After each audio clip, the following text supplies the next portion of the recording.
In fall of 2022, the Kremlin predicted that it would be a very bleak winter for citizens of European Union.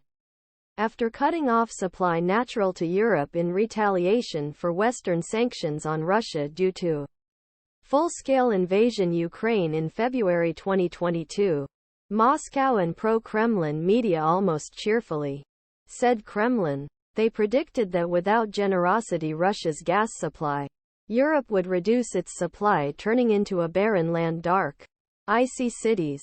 It would have been lucky if Europeans had not frozen to death in their beds.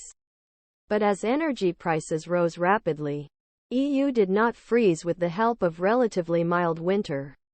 The EU has stockpiled materials to cope with shortage Russian gas during colder months rest of 2023. Increased imports liquefied natural gas, mostly from United States. It encouraged consumers to reduce consumption and increase efficiency. It relied more on renewable sources such as wind solar. Losz, a senior research fellow at the Global Energy Policy Center at Columbia University in New York, told RFERL European Union, February 2022. Since then, it has made incredible progress in reducing Russia's dependence on pipeline gas imports. Experts say this is good for the EU's long-term energy security. But removing Russia completely from the energy equation would be much more difficult in a divided EU, where countries not only have very different energy needs, but also have very different relations with the Kremlin.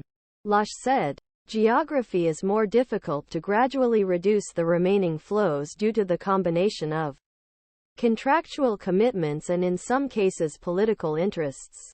When Moscow began to occupy Ukraine in 2022, the EU was largely dependent on Russia for gas. According to Eurostat, the EU's official statistical office, Russia in general provided more than 40% of EU gas imports. 21% of Hungary's gas in 95. According to Eurostat, the EU's official statistical office, Spain provided less than 10%.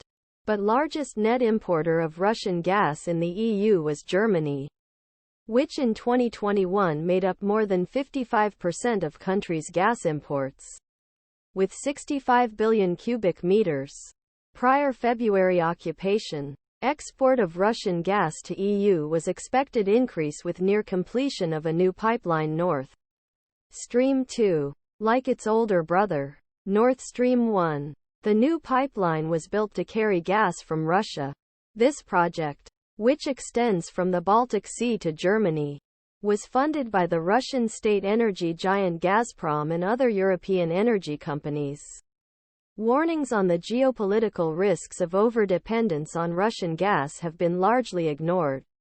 Within the bloc, Philipp Lausberg, an analyst at the Brussels-based European Policy Center, told RFERL Russia has always used energy as a means of blackmail. This is clearly the most powerful weapon they have. Ukraine knew all too well how this blackmail worked, because Moscow had resorted to regularly turning off taps in its disputes with Kiev for decades.